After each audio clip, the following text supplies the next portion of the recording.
Во секоја епизода на Срце на дланка се среќаваме со различни човечки судбини, но некои приказни не следат подолго со сите своји падови и мали победи. Денес повторно сме кај семејството Георгиевски, Ѓоко и Христина кои ги запознавме во почетокот на годинава. Под Килија 20 години татко ми и мајка ми беа разведени.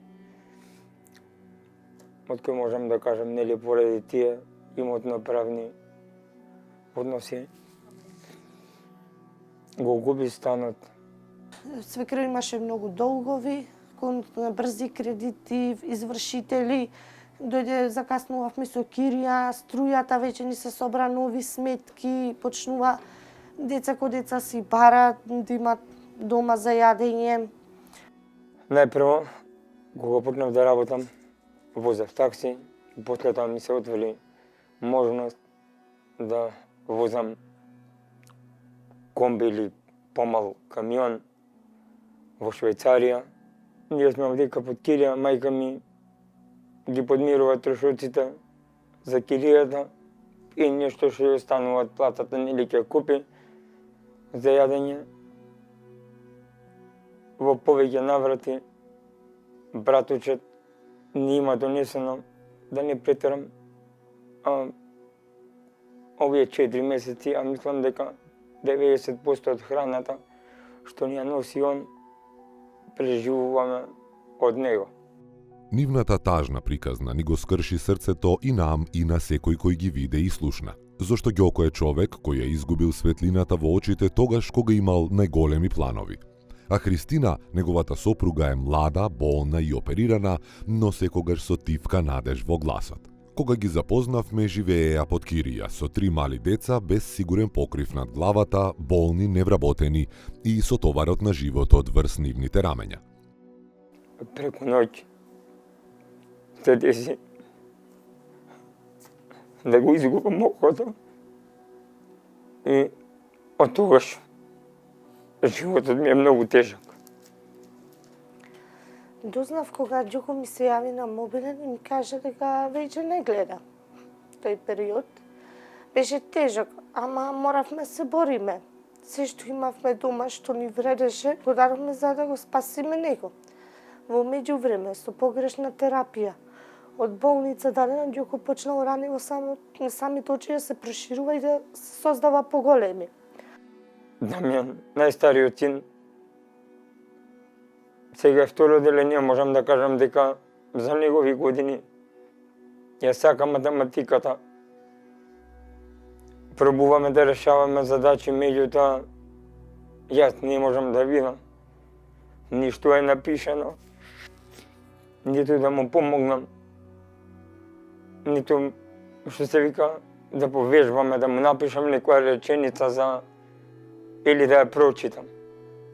Јас бев на ендокринологија, бидејќи сум диабетичар. Таму седев 10 дена, морав да платам таму, лекови морав да купувам. Ја морам да се борам за тие деца, да ги обезбедам со дом. И покрај тоа што оперирана, морав да ги носам во школа, да не изостануваат од училиште. На снимањето семејството ни кажа дека дедото на Ѓоко сака да им подари дел од плац во Идризово, па сите се надевавме дека конечно доаѓа подобро утре. На мајка ми, татко, значи дедо ми, кој што ми дава земјиште во дворното, негово земјиште во куќата, во Идризово, кај што живеат, позади неговата куќа, ми дава плац. Меѓутоа јас не сум моќен да направам ништо на тој плац. Ама во меѓувреме морам да ги сместам децата да си имат барем своја куќа, да ми се помогне да се изгради, пошто место ни дава на сопругот дедо му, ама финансиски сме ние многу исцрпени, што не можеме да си дозволиме. Хуманиот народ веднаш реагираше со финансиски донации, а компанијата All Project Construction без коментар понуди да изгради монтажна куќа, донација за семејството на коему е најпотребно. Просторот беше расчистен, семејството веќе сонуваше за свој покрив.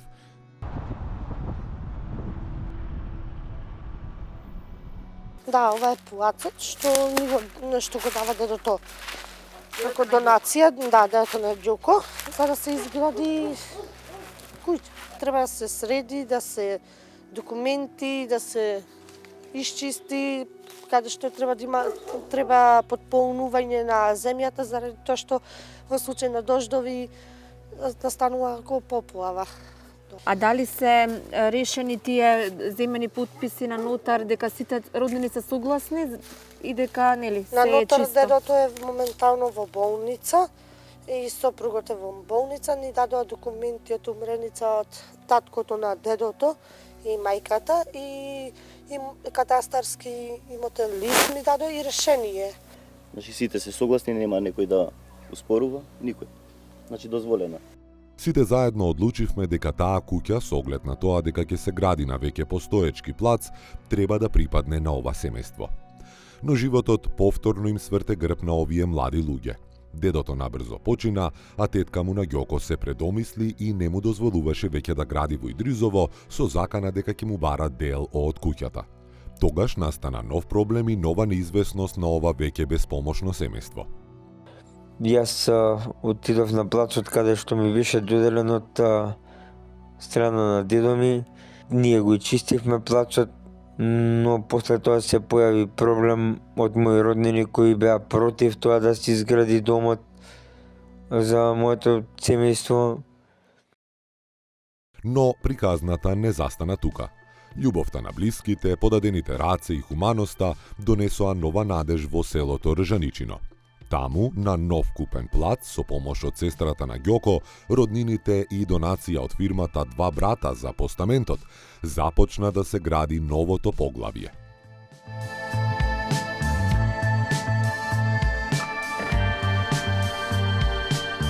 Одат постапките за плочата да се стави. Здравствието на Ѓоко е во ред. Голема благодарност до доктор Дума што посвети внимание на мојот сопруг за здравието негово и видот. Исто така имам голема благодарност до училиштето Дане Крапчев, до директорката и целиот нејзин вработен персонал, со што ми помогна парични средства за лекувањето на мојот сопруг и облека исто така. Плацот го најдов во рок од 3 дена, постапката си одеше во ред, немаше никаков проблем. Жената што го купувме плацот не ни направи никаков проблем, заради тоа што ја кажавме ситуацијата каква е.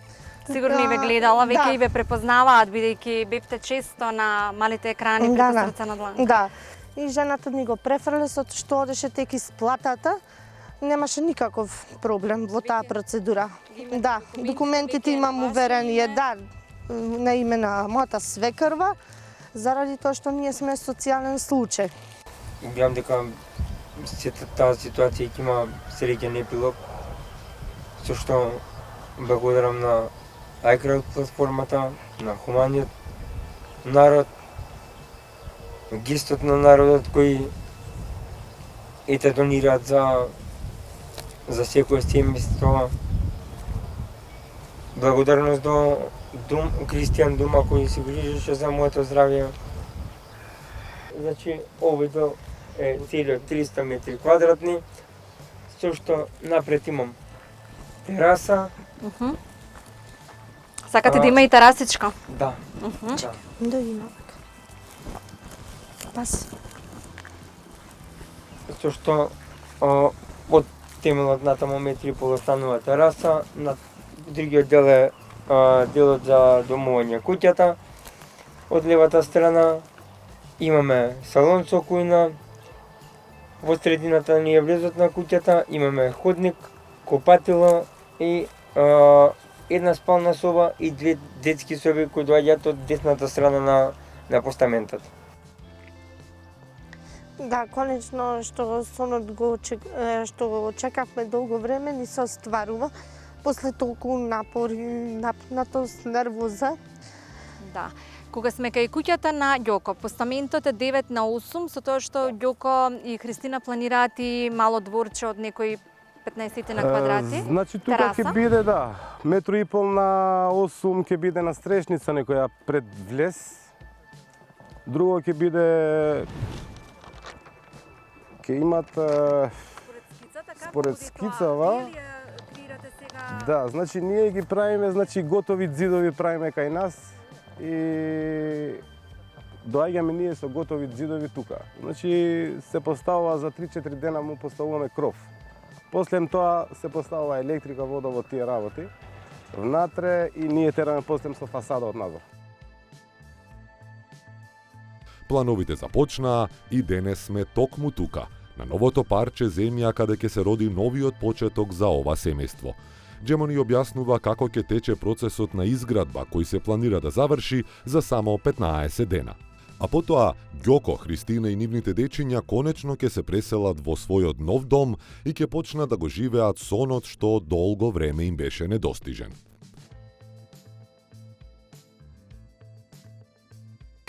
Добар ден, се наоѓаме во Скопје, се наоѓаме на местото каде што многу соништа се исполниле. Многу големи сонови се исполниле, а допрва ќе се исполни сонот на семејството на Ѓоко и Христина Ѓоргиевски.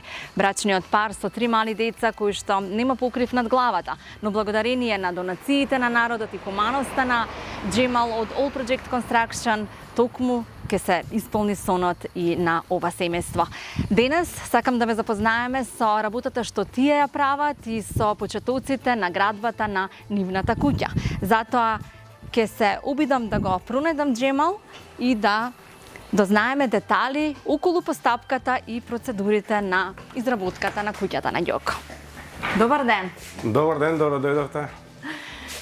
Верувам дека ве наоѓам во одлично расположение и дека не е лесно да се работи на волку степени, меѓутоа треба да се завршат одредени обврски, бидејќи некои семејства навистина чекаат исполнување на соништата. Да, добро дојдовте. Значи Ова е местото каде што место ова е каде што ние функционираме со оваа работа. Така да малце топло, но мора да се работи, мора да се помогне на луѓе, мора да се тоа е големината на професионалците. Фала Богу. На секакви услови да може да функционира. Мора да се издржи на се. Тукму во моментот се наоѓаме во една таква куќа. Ова е монтажна куќа. Да, значи ова е монтажна куќа со дрвена конструкција, има со гипс или со ламперија. Све зависи клиентот како сака, на кој дали сака брвнара негде во планина или во град, тоа е се по вкус на луѓето. Да, колку квадрати има тука во овој простор? Тука е 20 квадрати, ова е само како реклама, рекламен материјал, што може да дојдат клиентите да видат. Чисто да видат како ова е како мало WC, спремно како тоалет, да. И сосема доволно за една мала кујничка и просторија за седење. Да, просторија за двајца. Ова би било идеално за некоја викендица. Да, викендица само. И некаде каде што сакаме да избегаме од градскиот метеж. Фала Богу. Така. Може да ги видиме и другите. Може, повелите. Да, ова е гипс?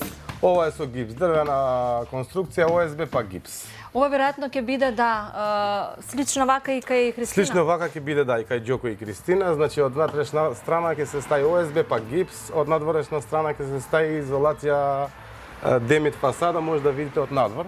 А ова е дрво? Ова е со дрвена фасада, да. Ки има и ПВЦ прозори? Да, ПВЦ прозори. Еве ви оваа фасада што ќе се монтира кај Ѓоко и Христина. Целата куќа ќе биде со ваква фасада или напред ќе има дрво? Целата куќа ќе биде со ваква фасада, напред ќе има една настрešница мала. Да. Така е договорено.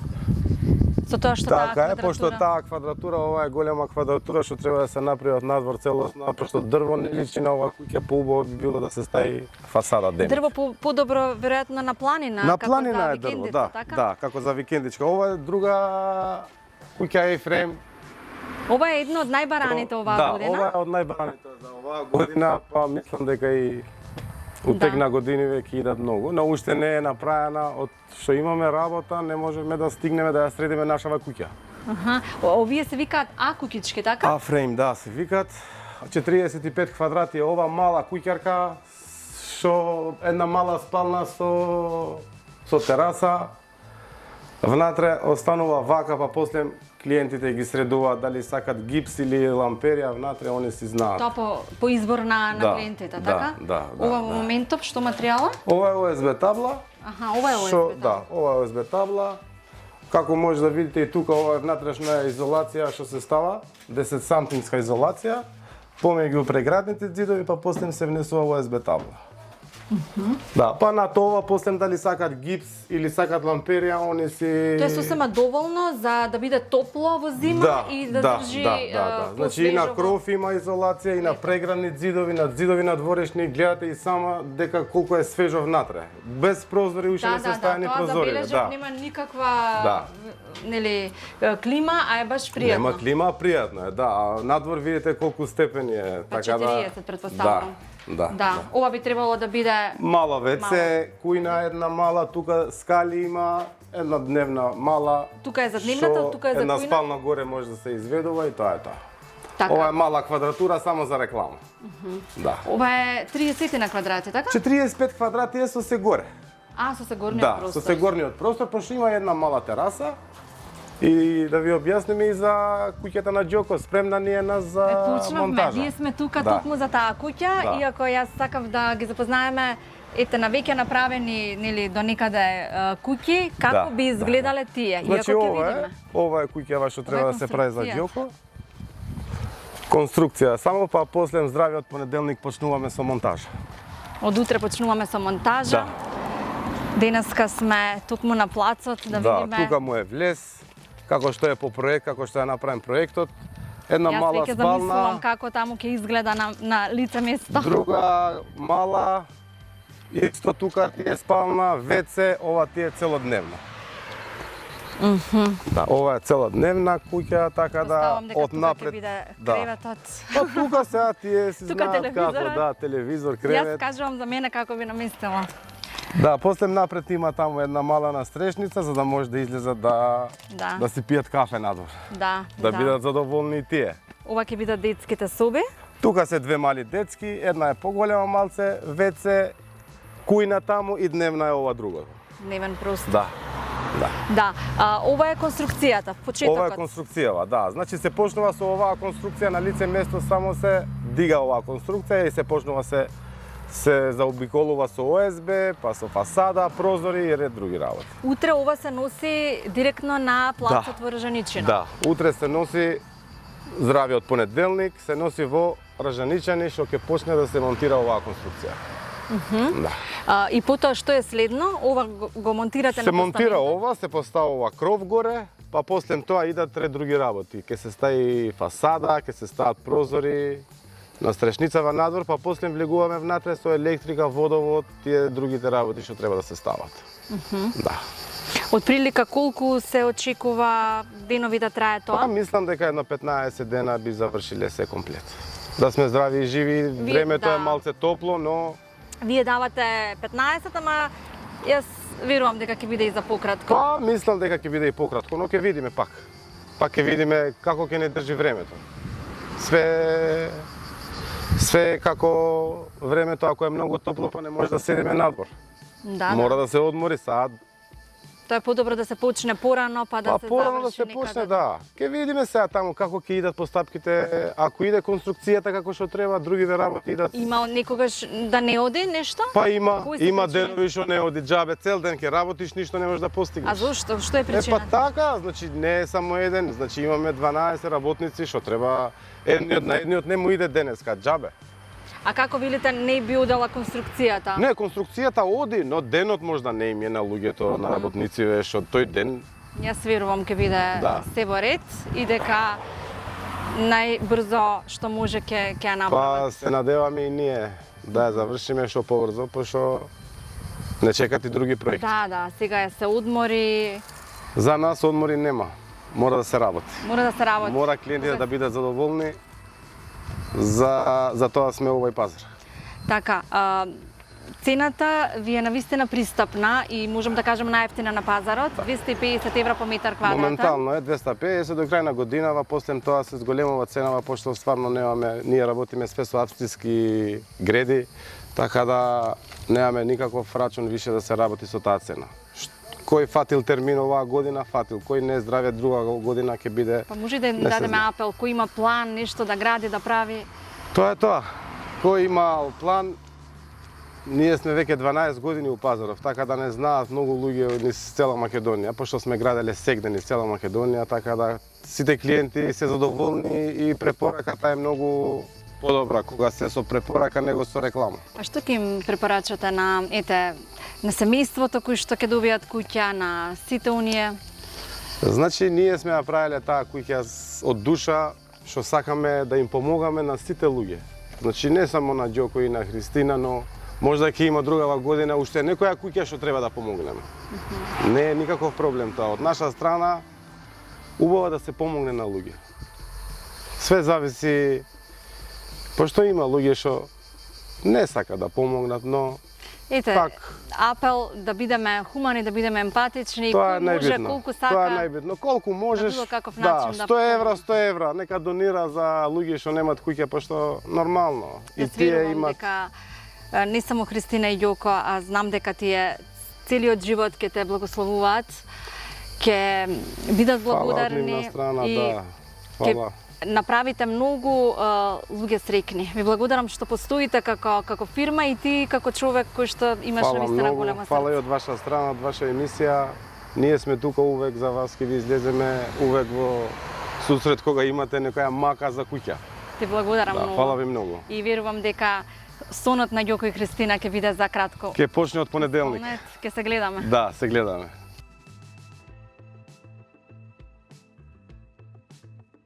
Ова не е само приказна за тешкотиите, туку за човечноста, солидарноста и вербата дека кога срцето е на дланка, ништо не е невозможно. За семејството Георгиевски, новата куќа не е само покрив над главата, туку символ на нов живот, надеж и иднина за нивните 3 мали ангелчиња. А таму каде што има љубов, поддршка и добри луѓе, секој сон може да стане реалност. Драги мои, денес се наоѓаме во хотелот Лимак и токму на огромно задоволство тука ќе пренесеме многу важни цели и проекти кои што ги прави големиот хуманитарец Али Февзи. Добар ден и добре дојдовте во нашето издание. Ние одамна се познаваме, соработуваме, но еве денес беше моментот да се сретнеме и да ги споделиме сите оние заеднички проекти кои што и вие преку Срце на дланка ги имате направено, но и оние идни проекти кои што допрва ќе следуваат во новата година, но и до крајот на оваа година. Пред се благодарам што ме поканивте, чест ми е да бидам во вашата емисија. И веќе имаме неколку години заеднички некои програми, некои проекти што вие покажувате дека стварно на некои фамилии треба да им се помогне и стојавме во вашето расположение и сакам секоја семејство, секој што има услови да помогне, нека помогне ранлива категорија и затоа и дојдов во вашата емисија. Благодарам. Задоволството е обострано. Она кое што сакам да го зборуваме денес е токму семејствата кои што ги снимавме во Срце на дланка се опфатени од вашата хуманитарна организација. Но прво да кажеме, хуманитарната организација на Али Февзи Бидиали, Да. од кога постои и кога одлучивте или знаевте дека е моментот дека треба да се почне со хуманоста?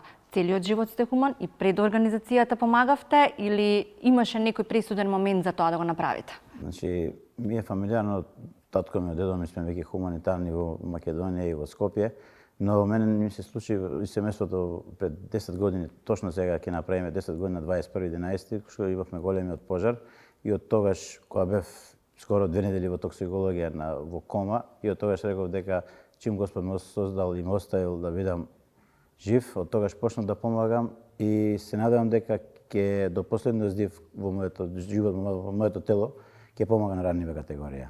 Предходно не помагавте? Требаше да се случи таа несреќа? Ова што се случи, што остана жив, значи сум помагал и многу пати, но не било јавно. Затоа што ја работев скоро 10 години во Виена и многу семејства што идеа да работат во Виена, нема каде спијат, некој спие кај мојот стан, некој па ги сместува во други фамилии и не оставав некој на улица да види. Затоа што 10 години кога работиш во Виена, веќе имаш свој кроки, своји корени во работата. Значи 10 години со активна хуманитарна работа, паралелно со онаа примерна професија која што ја имате. Да, како професија како сум бербер, да. А во Виен работев со жени и со мажи, ама тука во Македонија, во Скопје, во мојот дуќан, да речеме, строго работам со машки фризури, но доаѓаат некогаш и господи што сака да ги стредам и не ги одбивам. Одлично. Верувам дека и дел од луѓето кои што имаат потреба и бесплатно. Тоа кај мене секогаш е тоа, затоа секој ден имам луѓе што ги средувам, ги дотерувам, некогаш и топло оброци пред дуќан им давам.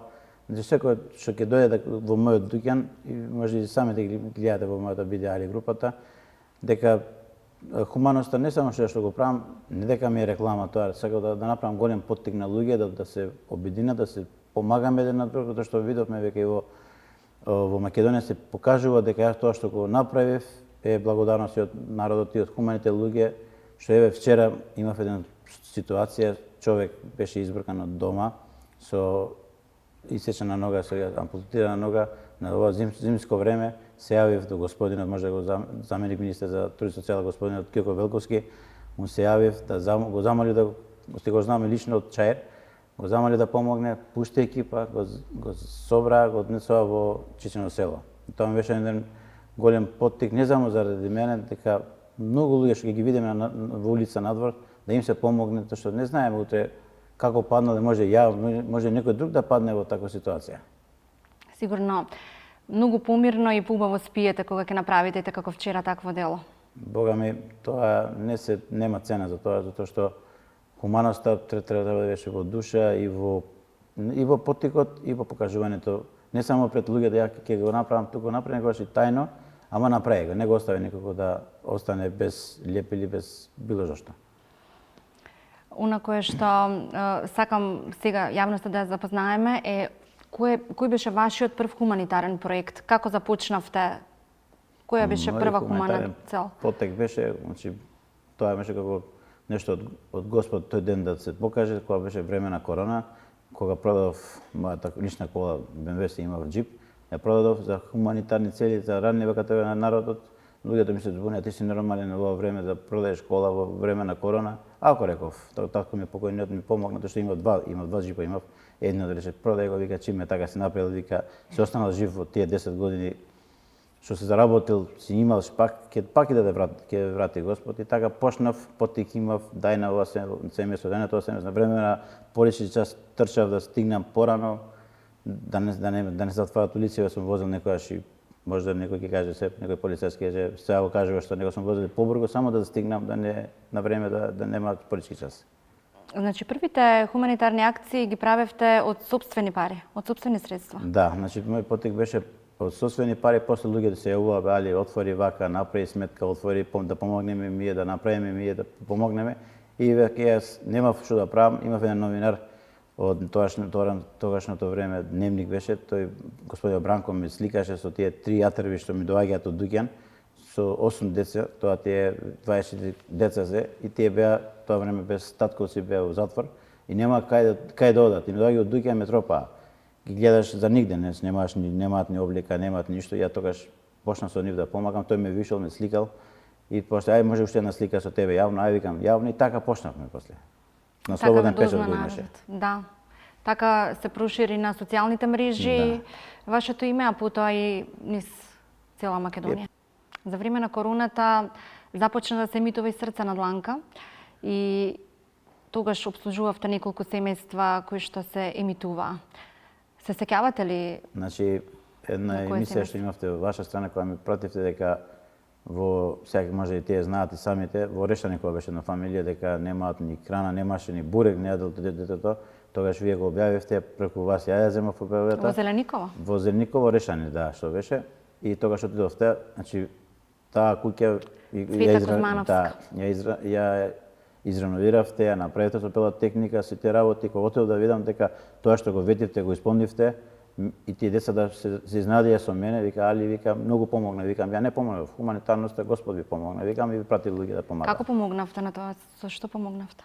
Значи, ова што го направивте вие, што ви објавивме, тогаш објавивме и во мојата група, и вашата група што беше Срце на дланка, сите се јавува кај вас, се јавува и кај мене да помогнеме, и од тогаш кога дојдов ја вториот пат да снимам, дека 100 збор дека сте го реновирале целата куќа.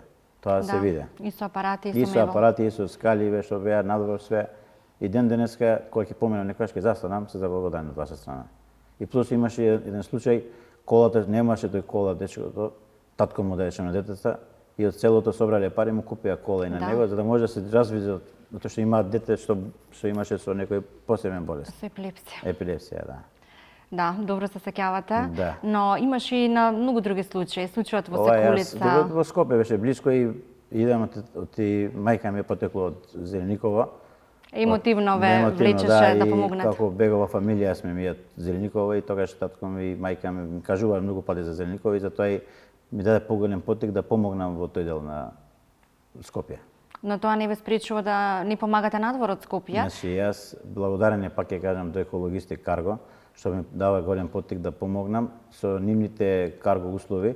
Значи, сите луѓе што сакаат да пратат пратка, било алишта, било храна, било со некој помош, преку Екологисти ми праќаат карго бесплатно и плюс јас преку Екологисти Карго праќам по сите градови, сите семејства кои што им треба бесплатно.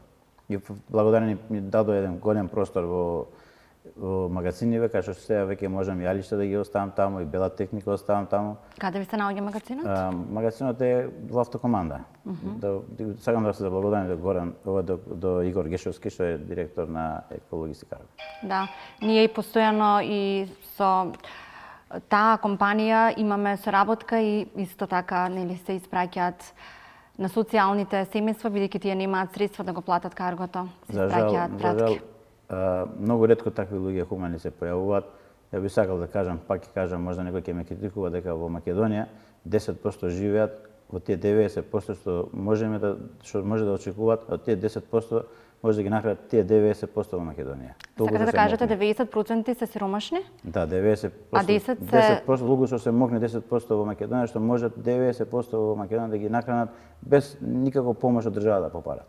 А имаме ли хуман народ, хумани поединци? Веќе се покажа дека од после короната се покажа дека народот кога беа сите изолирани дома, се покажа дека може да се помага еден на друг, дека без човек со човек не може да биде. Јас слободно ќе се изразам дека можеби вие бевте предвесник на хуманитарните организации. Од како почнавте да ги формирате, ја формиравте Бидеали организацијата, настанаа и другите хуманитарни организации, како да им го отворивте патот и на другите луѓе да бидат хумани. Значи, ако добив... Барем јас така чувствувам.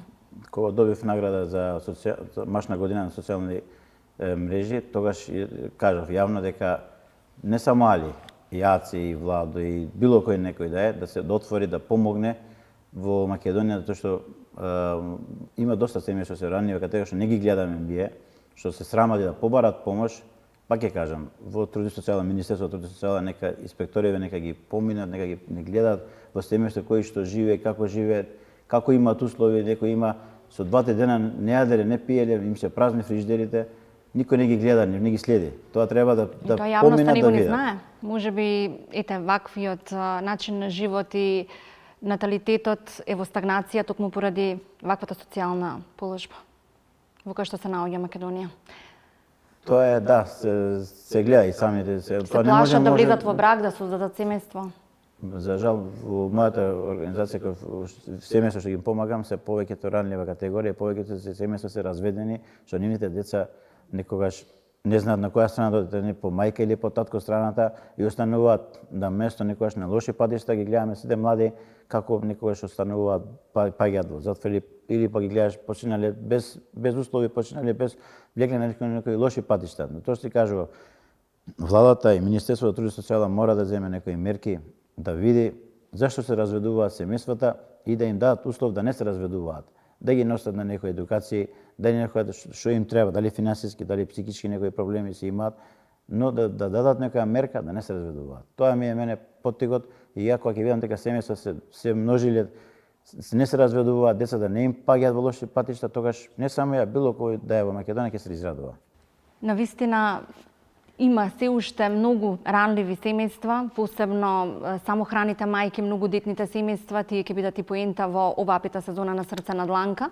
Сигурно го погледна овој случај со Весна Димовска, има несрекни семејства кои што преку ног губат се, како што е семејството во Волково и семејството кое што до ноќта на 23 октомври имаше куќа, а веќе од 24 октомври остана без темели. Но имате и такви амбиции да помагате и на тој начин? Финансиски помагате или само преку облека, мебел и храна? Значи, финансиски ако помагаш, тоа е како подкупување на некој сиромах да збори добро, лошо или нешто за тебе. Затоа што со храната, со алиштата, со мебел се трудам колку што можеме да помогнеме. Ве сега Градежни материјали. И градежни материјали нормално тоа ми е поттикот. И сега направивме девојче госпоѓа што работи, што помага хуманитарно волонтерка во Бидеали, извади книга, се таа книга ќе се промовира во Веро маркетиве и ќе се продава, затоа што таа книга што ќе се продава ќе се купува храна за ранлива категорија. Јас затоа и се воодушевив госпоѓата што е самохранлива мајка, што се бори за себе и за ќерката нејзина и ми беше поттикот тоа да помогнам и ги замолив институциите што ми се околу бизнисмени да помогнете луѓе да прифатат нејзината книга да се на голем тираж да биде и во Веро маркет да се продаде. Благодарам до Петар Денковски, директорот што и он ми дозволи. Како се вика книгата? Волшебни зборови мислам дека беше таа книгата, ама тоа е поетска книга затоа што во книгата не само што е поетски, туку покажува некои зборови што можеш да го читаш и да размислиш дека стварно некои луѓе што патат во животот, некогаш не треба да се откажат од животот, пак треба да се борат. И тоа и јас да не се предаваме. Да не се предаваме, тоа што не знаеш денес како си паднал, може утре да пак се дигнеш. Тоа све зависи од Господ и од вербата во својата душа. Верувам дека и сега пред Нова година ќе имате големи проекти. Интересно е што не помагате само на македонци, албанци, турци, туку на буквално сите нации и религии. Мојот концепт е без обзир на вера нација да се помага еден на друг, зашто знаеме дека сите сме гости на овој свет. Еден е Господ за сите. И сега 4-та година поред ќе биде што ќе донирам пакетчиња доларни, беше 500 пакетчиња за дечиња, оваа година се пријавија други мокни луѓе, да речеме како Раде Кончар, сервис што и он ми понуди, господинот Горан ми понуди да помогне за ранлива категорија пакетчиња, како Веро, како Екологистик и други фирми што се да направиме заеднички 1000 пакетчиња за деца и да ги донираме од 10 декември до 25 декември, да имаме 10 дена луфта за семејствата наши.